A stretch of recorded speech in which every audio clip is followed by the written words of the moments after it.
Dans le cadre de la pratique en 7 branches, nous en sommes arrivés à la 3e branche. Nous avons vu la première branche qui était la branche des prosternations, ensuite la seconde branche qui était la branche des offrandes, et nous en sommes donc à la 3e branche qui concerne la contrition.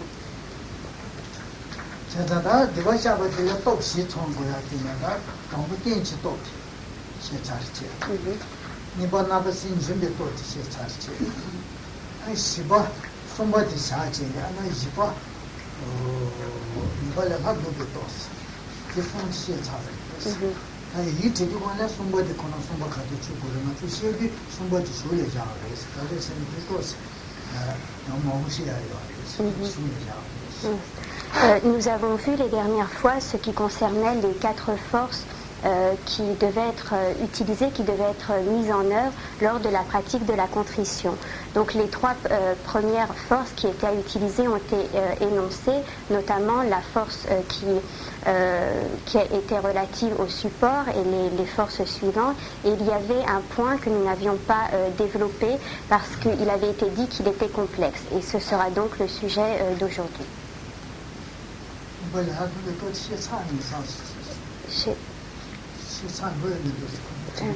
Les 3 premières forces ont bien été énoncées la dernière fois, n'est-ce pas? Mais il y en a une qu'on avait dit qu'on allait la développer, je dirais.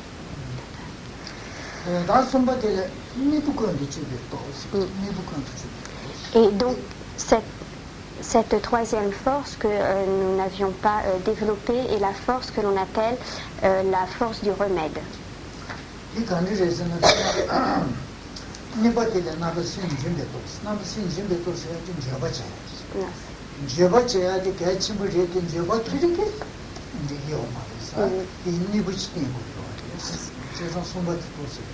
La 2e force qui est la force du regret, donc appliquer le regret par rapport aux fautes antérieures que nous avons pu accumuler, est une force qui est importante mais qui ne suffit pas. Et c'est pourquoi il faut, lors de la pratique de la contrition, appliquer cette 3e force.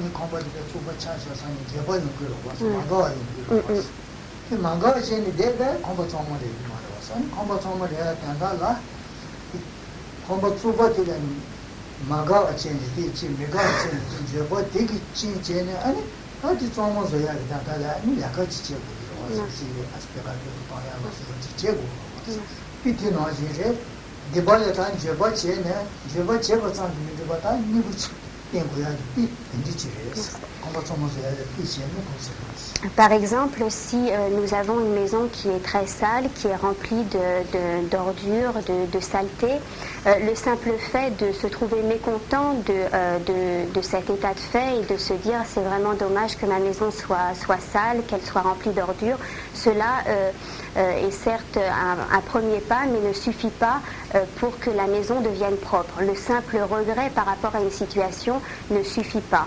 Ce qu'il faudra faire, c'est employer des moyens pour nettoyer la maison, donc passer l'aspirateur, le balai, etc. De la même façon, en ce qui concerne la contrition, le simple regret est une première étape, mais ne suffit pas.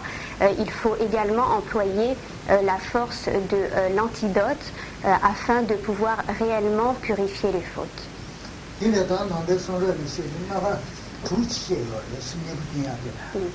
Dans les enseignements bouddhistes, on dénombre 6 remèdes.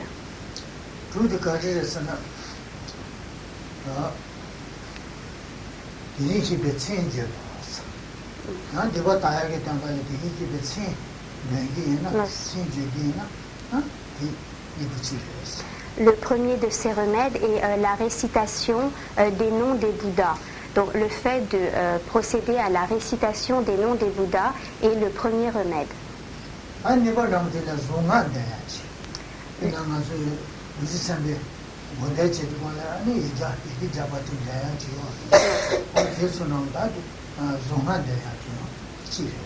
Le deuxième remède est la récitation de mantras.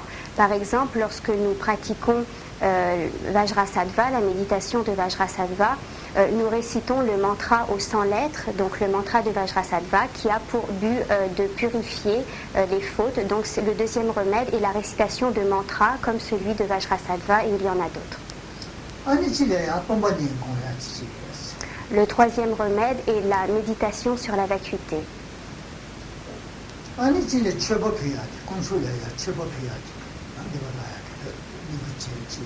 Le quatrième remède qui permet de purifier les fautes est de faire des offrandes aux trois joyaux.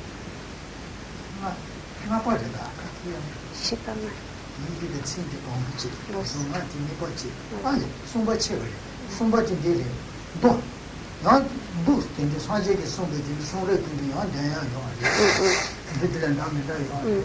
Également, le troisième point, donc celui-là c'était le quatrième, celui que je viens de dire. Le troisième point est le fait de réciter certains sutras. Donc ce sont des sutras particuliers qui ont pour but de purifier les fautes. Donc le quatrième point est la méditation sur la vacuité. Et le cinquième point est le fait de faire des offrandes aux trois joyaux.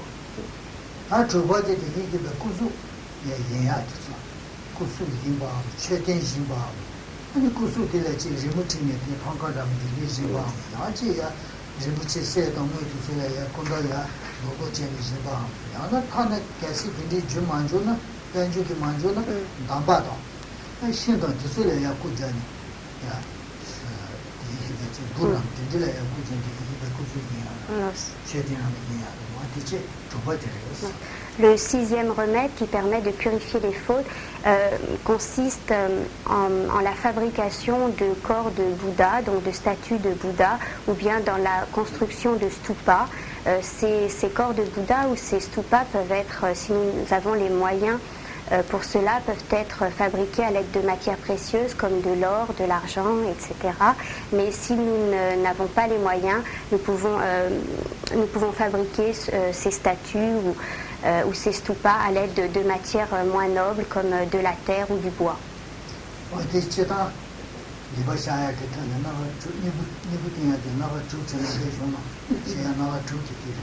Donc dans les enseignements bouddhistes, ces 6 remèdes qui permettent de purifier les fautes sont exposés.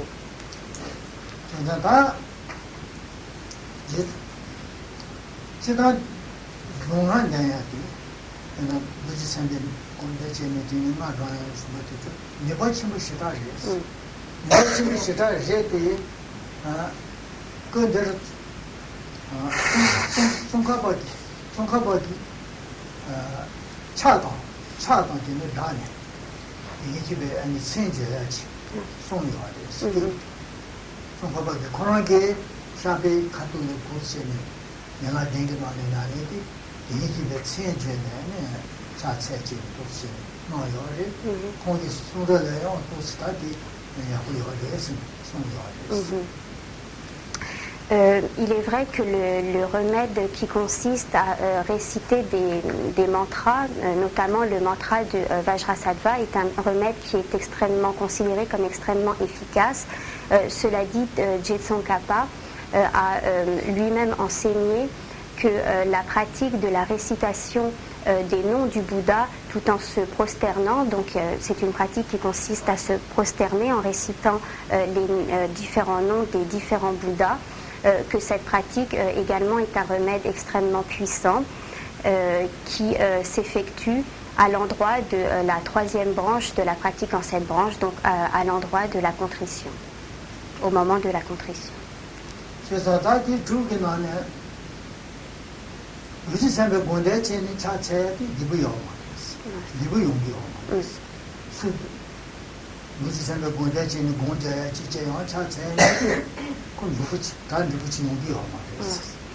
Si on pratique les prosternations au moment de la contrition, si on pratique la prosternation tout en récitant le mantra de Vajrasattva, ce n'est pas une pratique qui est facile à effectuer, dans la mesure où durant la pratique de Vajrasattva, certaines visualisations sont à effectuer, notamment Vajrasattva doit être visualisé au-dessus de notre tête, etc. Et donc lorsque l'on se prosterne, il est difficile de maintenir cette visualisation.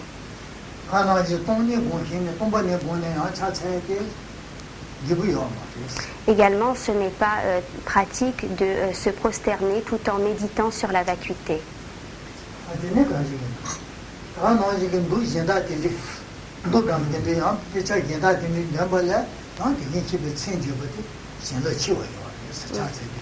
Et également, lorsque l'on se prosterne, le fait de réciter les noms des Bouddhas procure davantage de bénédictions que si l'on se prosterne en récitant les sutras. Donc le fait de se prosterner tout en récitant les noms des Bouddhas confère davantage de bénédictions que la prosternation accompagnée de la récitation des sutras.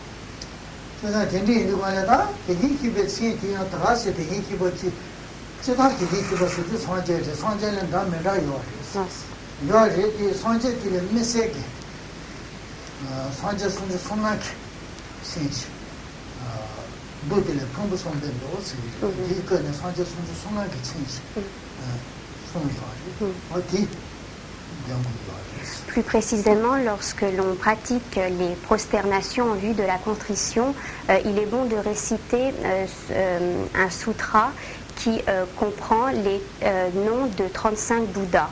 Donc de manière générale, il y a plusieurs types de Bouddhas et c'est par rapport à ces 35 Bouddhas ou Tathagata particuliers que nous allons nous prosterner.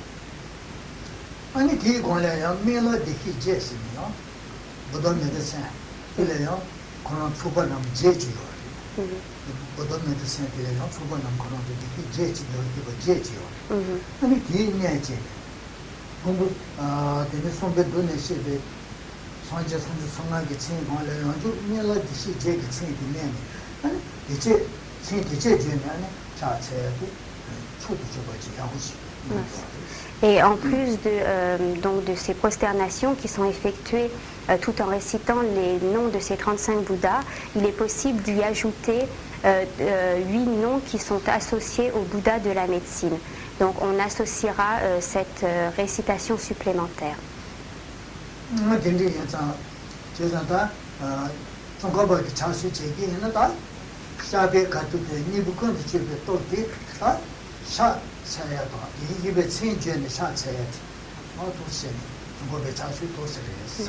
Donc la manière de procéder en référence à Jetsongkhapa est donc de se prosterner tout en y associant la récitation de ces 35 Bouddhas.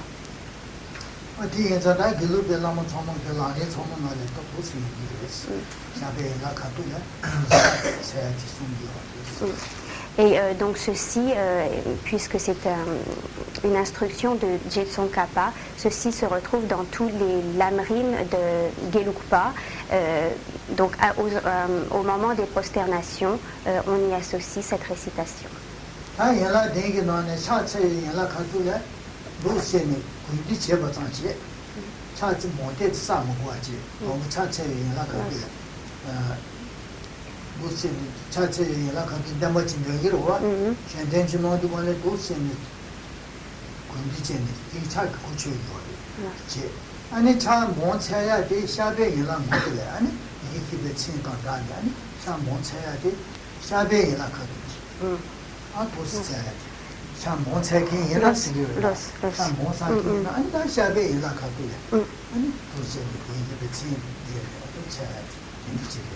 Donc d'après les enseignements de Jetsongkhapa et donc selon la lignée Gelugpa, au moment de lorsque l'on pratique la pratique en 7 branches, au moment des prosternations, on placera simplement ses mains en signe de respect, en signe de prosternation, et on récitera le texte qui est associé à cette pratique en 7 branches. Et c'est au moment de la contrition des fautes que l'on se prosternera pour les personnes qui effectuent la pratique des 100 000 prosternations. Ce n'est pas au moment de la branche des prosternations que l'on doit se prosterner, mais au moment de la contrition que l'on doit effectuer la pratique des 100 000 prosternations.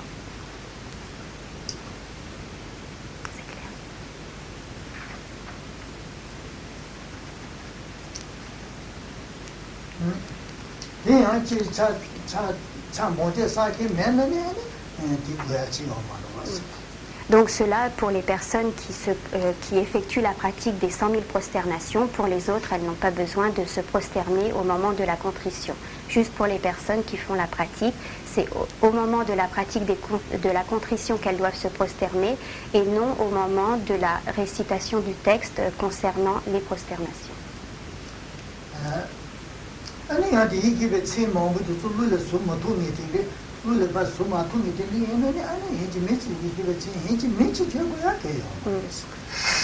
Pour les personnes qui n'arrivent pas de mémoire à retenir les 35 noms des 35 Bouddhas, il n'y a pas d'obligation à ce que les prosternations soient effectuées en récitant ces noms. C'est simplement conseillé, mais ce n'est pas une obligation.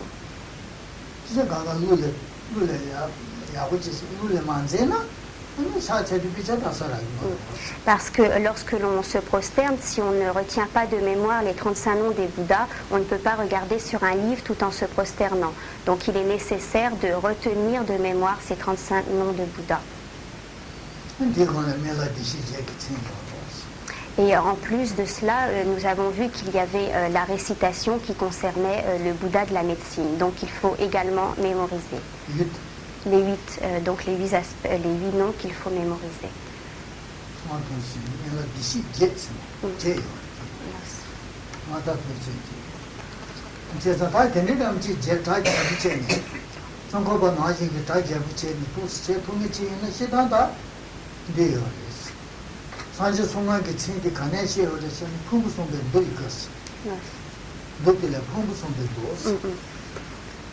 Ne sanskrit ketola et gyurche de pumposu.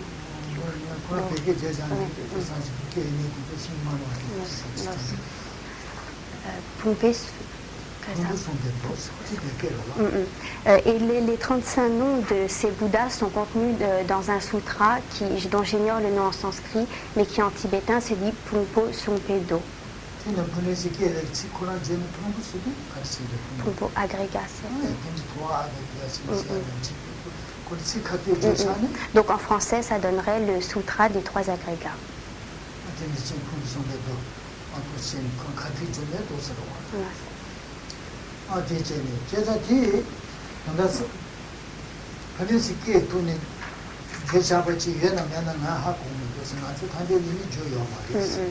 Donc Rinpoche ne sait pas si ces 35 noms de Bouddha ont été traduits en français.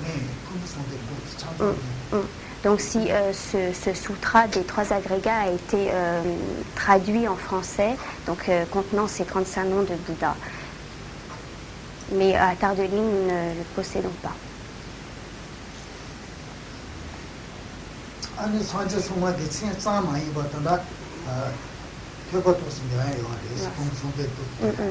Et à la fin de la récitation, dans ce sutra, à la fin de la récitation des 35 noms de Bouddha, il y a également d'autres choses à réciter, donc notamment une contrition, une dédicace, etc.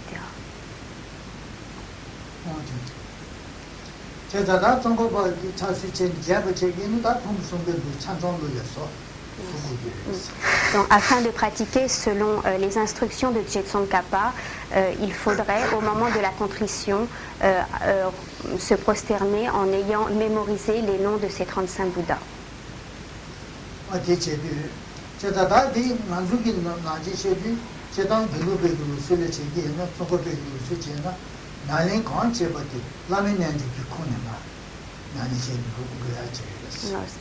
Et si on se tient donc à la pratique qui se réfère à Tsongkhapa et à la pratique de Gelugpa, cette pratique de la contrition et de manière générale la pratique en 7 branches se trouve à un endroit se trouve dans la deuxième partie du Gaden Lagyema du Guru Yoga.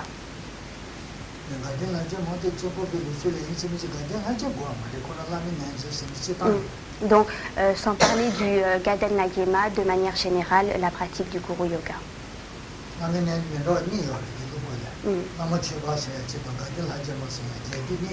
Parce que dans la tradition Gelugpa, il y a 2 sortes de Guru Yoga, le Gaden Lagyema et le Lama Chopa.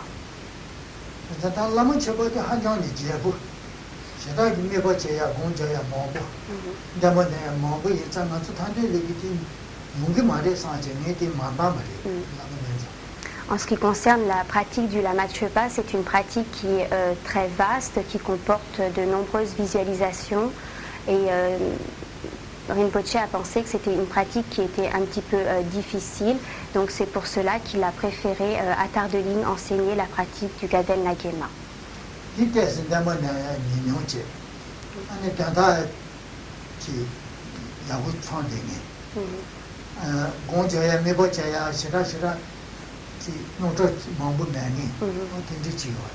Parce que dans la pratique du Gaden Lagema, par rapport à la pratique du Lama Tshepa, il y a moins de, les prières sont plus courtes, donc la récitation est moins longue. Également, les visualisations sont plus simples et donc c'est une pratique qui globalement est plus abordable.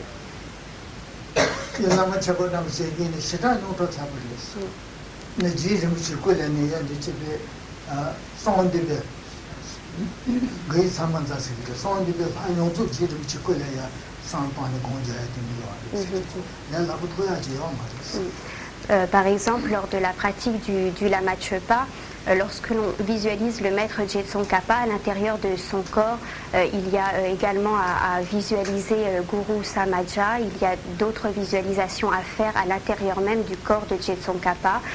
Donc ce sont des visualisations qui n'ont pas lieu, par exemple, lors du Gaden Lagema.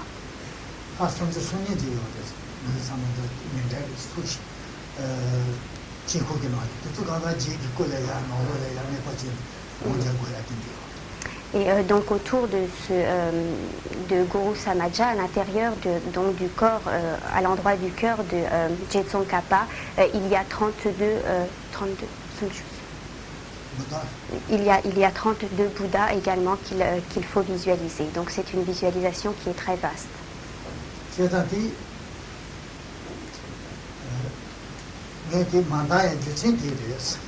Donc c'est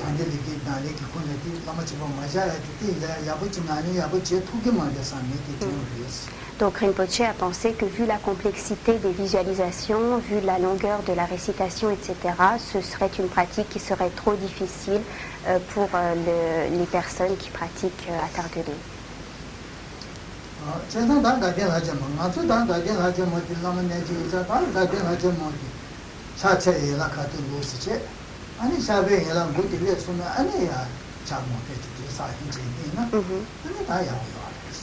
Donc en ce qui concerne la pratique de la contrition, elle est donc incluse dans la pratique en 7 branches et donc à l'intérieur même du Gaden Lagema, lorsque nous sommes arrivés à la pratique en 7 branches. Au moment des prosternations, nous placerons simplement nos mains en signe de prosternation et nous réciterons le texte qui est associé aux prosternations. Et au moment de la contrition, nous pratiquerons les prosternations à proprement parler en guise de contrition.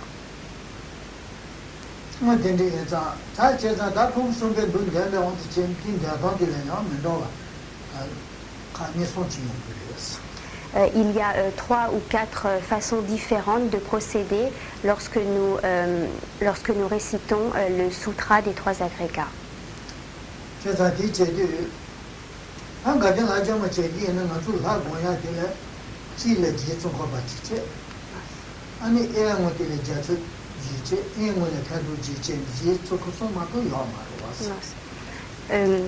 Lorsque nous pratiquons le Gaden Lagema, nous avons une visualisation qui est une visualisation à effectuer qui est assez simple, puisque nous devons simplement visualiser Jetson Kappa et à droite et à gauche de Jetson Kappa, visualiser ses 2 fils spirituels principaux.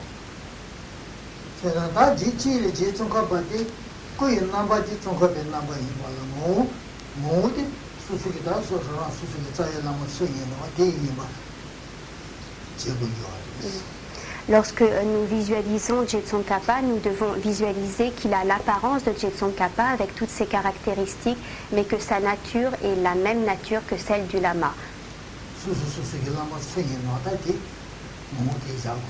Donc nous devons penser que Jetson Kappa a la même nature que son propre lama, donc quel que soit le lama que nous suivons, nous devons penser qu'il est inséparable en essence de Jetson Kappa.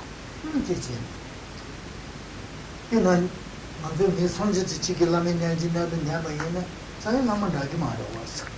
수수수를 자기 남은 나지 용거로 왔어. 그래서 수수수기 매바지 이제 막고 상모 대모도는 배치바 지장 제보야 돼요. Par exemple, s'il y a 30 personnes qui récitent ensemble le Guru Yoga, elles n'auront probablement pas le même lama racine et donc leur visualisation sera différente selon le lama qu'elles ont choisi pour lama racine. Donc il n'est pas obligatoire que toutes les personnes aient la même visualisation.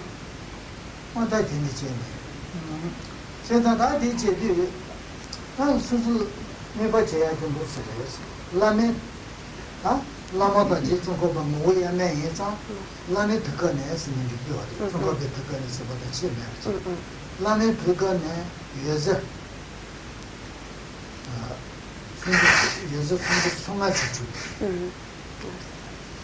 Et il faudra donc visualiser donc à cet endroit du Guru Yoga où nous visualisons Tsongkhapa entouré de ses deux fils spirituels, nous devrons penser qu'à partir du cœur de Tsongkhapa ou à partir du cœur du Lama, puisqu'on a dit qu'ils avaient la même essence, on peut dire à partir du cœur de Tsongkhapa ou à partir du cœur du Lama, nous visualiserons qu'une lumière divisée en 35 branches donc s'émane à partir du cœur de notre Lama.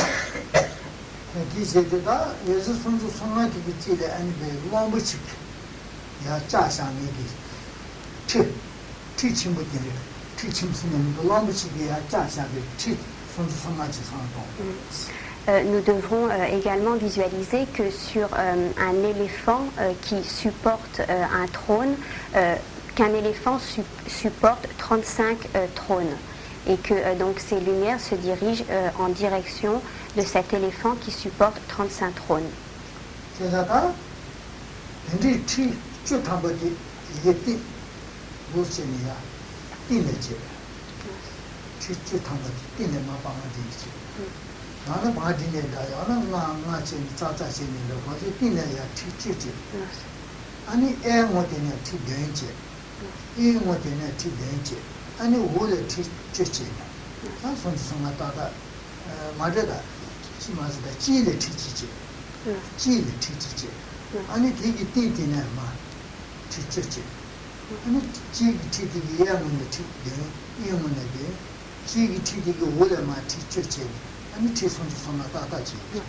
La manière dont sont disposés ces 35 trônes est la suivante. Donc il faudra visualiser que se trouve isolé au milieu un trône, que sur la droite se trouvent 7 trônes, que sur la gauche se trouvent 7 trônes, que sur au-dessus donc de ce trône central se trouvent 10 trônes et qu'en dessous se trouvent 10 autres trônes.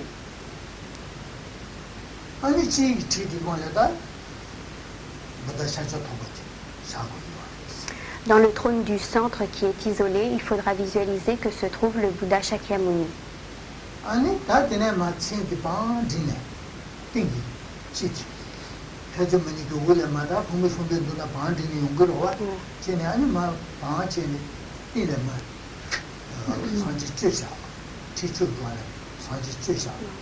Sur les trônes qui se trouvent au-dessus, donc sur les 10 trônes qui sont à visualiser au-dessus, nous visualiserons que se trouvent 10 Bouddhas.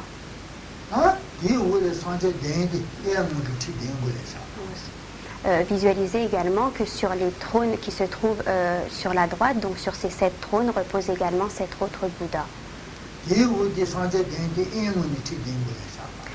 Visualisez que sur la gauche, sur les 7 trônes visualisés, se trouvent également 7 autres Bouddhas. Et pensez que sur les trônes qui sont en dessous du trône central se trouvent également 10 autres Bouddhas.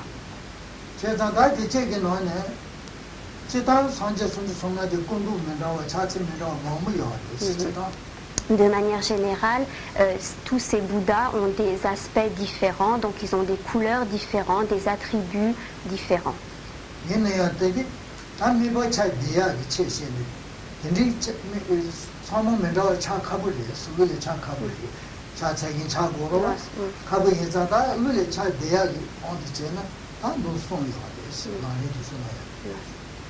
제단 자월인가요? 제단 미치보다 집어체기 상전 나지 군도야 집어 사자야 집어체기 미치고 나머지 상전 나지 상전 이모성 상전 되지 고소와 나만기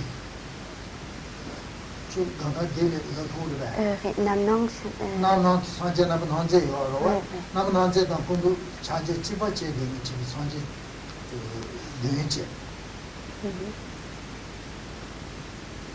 아니 인종다 군도 자제 집어체 되는 집 상전 되지 아니 여봐면도 군도 자제 집어체 되는 집 되지 아니 변루다 집어체 되는 집 군도가 자제 되지 영화도 여름날 나머지 상관사기는 자기요. Mais il est donc difficile de mémoriser les aspects, les différents attributs différents de ces 35 Bouddhas. Donc, puisqu'en plus nous devons nous prosterner en effectuant la visualisation. Donc, pour faciliter la visualisation de ces 35 Bouddhas, nous allons procéder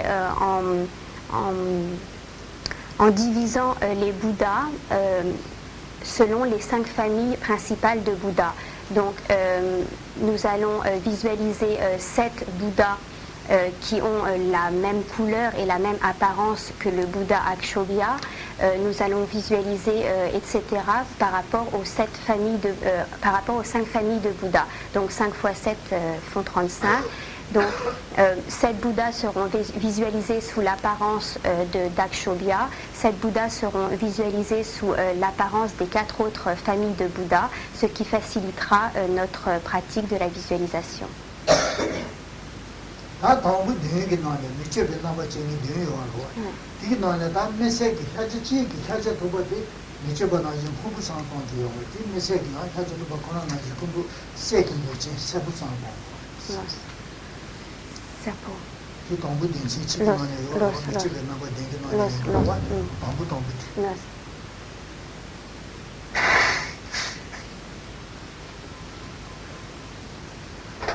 Et donc, de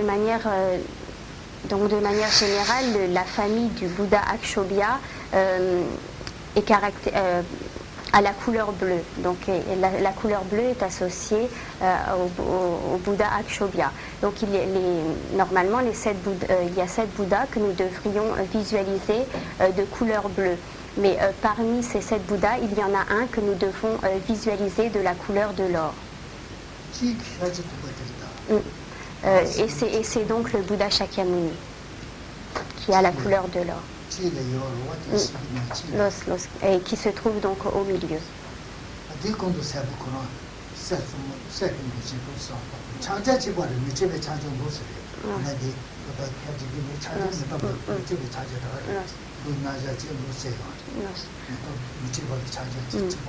Donc les 7 premiers Bouddhas devront être visualisés de couleur bleue, à l'exception du Bouddha Shakyamuni qui est de la couleur de l'or, donc de couleur jaune. Et en ce qui concerne la position du corps, ils adoptent tous la même position que le Bouddha Shakyamuni qui est ici représenté. Donc avec une main dans la position telle que le Bouddha est habituellement représenté.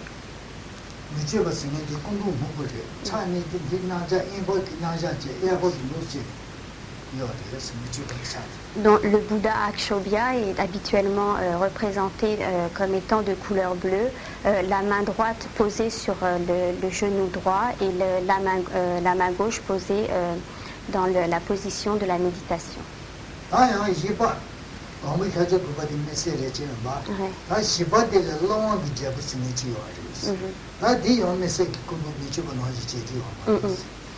Également, donc le premier de ces 35 Bouddhas, le Bouddha Shakyamuni, doit être visualisé de couleur jaune. Donc c'est une exception. Également, le 4e Bouddha, qui s'appelle Luwangki Gyalpo en tibétain, a également une couleur et des caractéristiques particulières.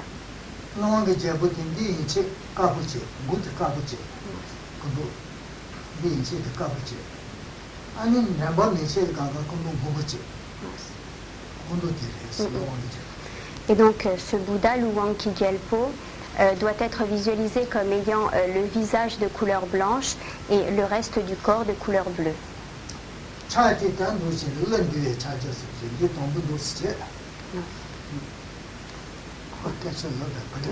Point fermé. Point fermé.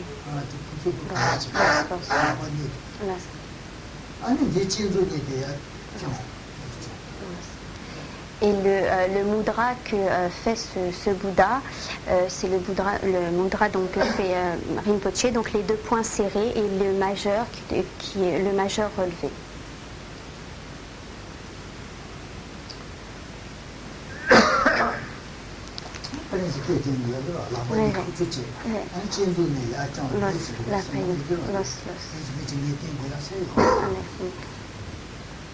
Donc les deux poings fermés, les deux majeurs relevés.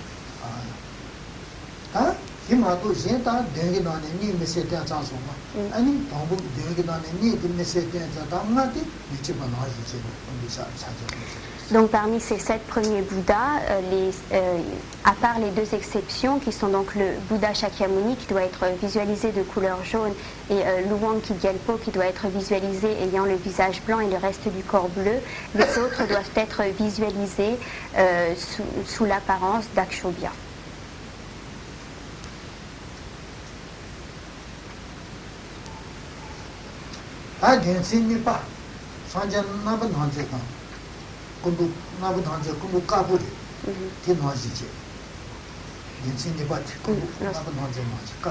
Nampanamji, sanskrit.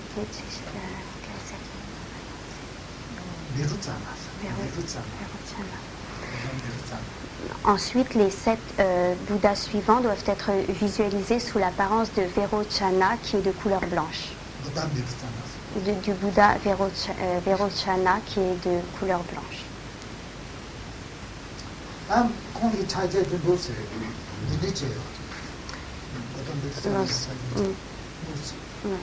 Et le mudra donc que effectue Verochana, la main droite donc point fermé avec le l'annulaire, avec l'index relevé. Et donc la main gauche en dessous, le poing fermé avec l'index relevé. La poche est vide. Donc visualisez que 7 Bouddhas donc sont de cette couleur et font ce mudra.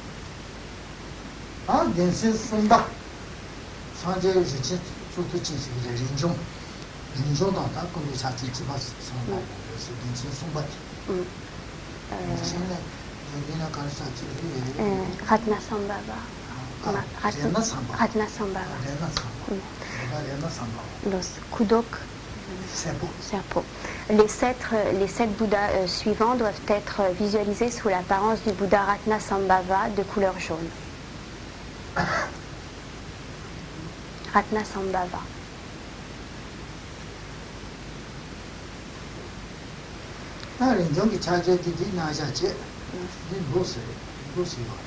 Et le mudra qu'effectue Ratnasambhava, c'est la main gauche en position de méditation et la main droite ouverte vers le ciel et le bras tendu.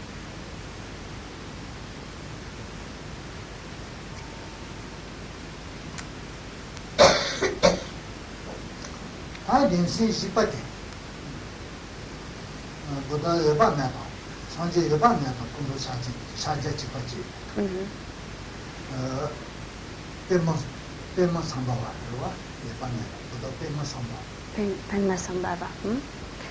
Kudok. Ensuite, les 7 Bouddhas suivants doivent être visualisés sous l'apparence de Padmasambhava qui est de couleur rouge et qui est donc Amitabha de couleur rouge et qui est donc qui représente la 4e famille de Bouddha. Amitabha.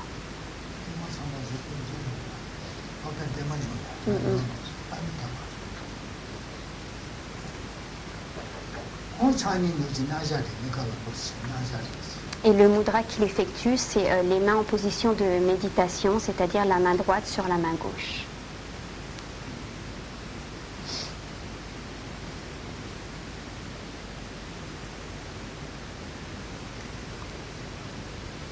아 렌싱아바티 렌싱아바티가 대로 대로 줘봐 사실 대로 줘봐라 공부도 자주 줘봐지 대로 줘봐야 가르사 Amoghasibi. Kudok Django. La cinquième famille de Bouddha est représentée par Amoghasibi qui est de couleur verte. Donc on visualisera 7 Bouddhas sous l'apparence d'Amoghasibi de couleur verte. Du Bouddha Amoghasibi.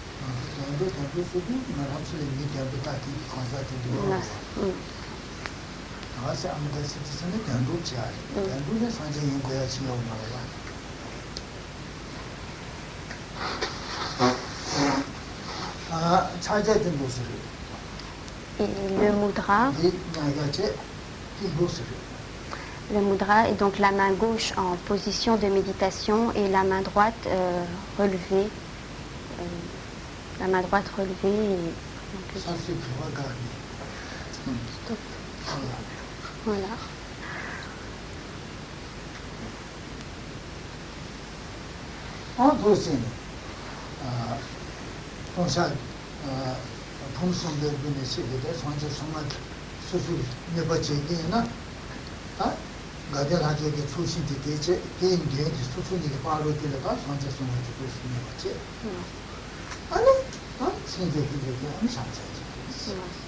Donc,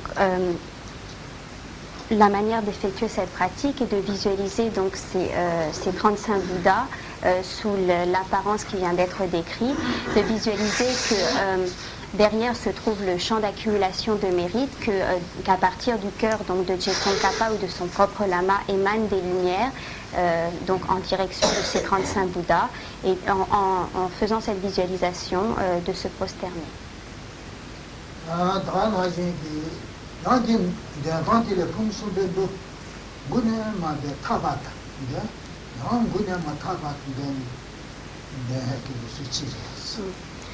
Il y a une coutume également qui veut qu'en se prosternant, on récite l'ensemble du sutra des 3 agrégats. Donc de réciter non seulement les 35 noms de Bouddha, mais de réciter également en se prosternant ce qui suit, c'est-à-dire d'autres prières comportant des dédicaces, des contritions, etc.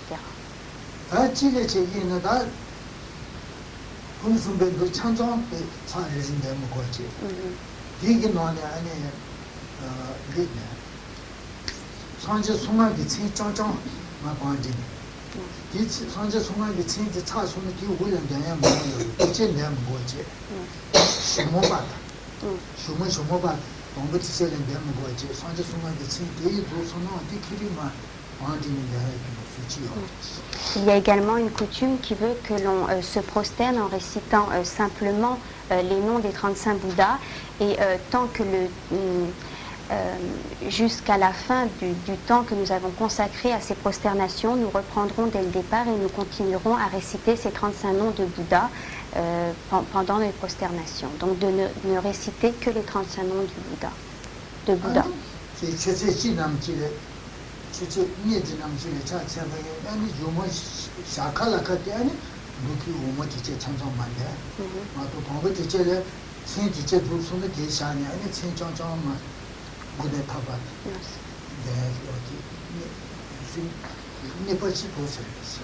Donc par exemple, cette deuxième manière de pratiquer serait si nous consacrons par exemple 1 heure ou 2 à la pratique des prosternations, nous allons nous prosterner pendant 1 heure ou 2 en récitant les 35 noms du Bouddha, et au terme de ces 2 heures, quand nous aurons fini la pratique des prosternations, nous finirons par réciter la fin du sutra.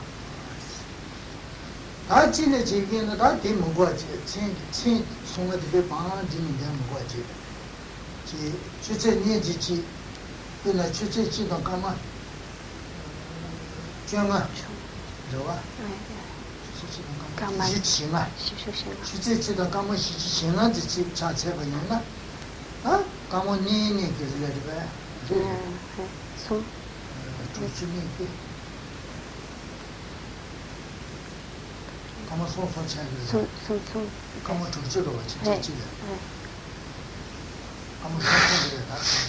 아 이제는 산제 리리게 챙기.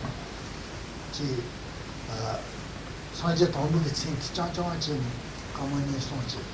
대주의 산제 니보의 챙기 짱짱하지 비자. 대주의 산제 송보의 챙기 짱짱하지 관시 자체의天동부 때의 산제 송아의 챙기 많이 집어는 루이제. 내두관의 산제 리리코나 동부산.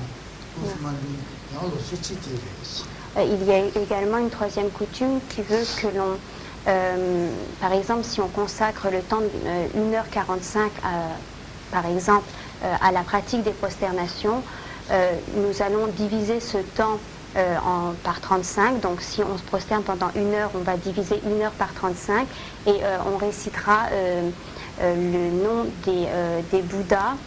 Par exemple, le nom du premier Bouddha pendant 3 minutes, le nom du deuxième Bouddha pendant 3 minutes. L'important étant que notre temps de pratique soit divisé par 35 et nous allons donc réciter par exemple pendant 3 minutes le nom du premier Bouddha, pendant 3 minutes le nom du second Bouddha, etc. En faisant bien attention que le temps que nous consacrons à la récitation de chaque Bouddha soit équivalent.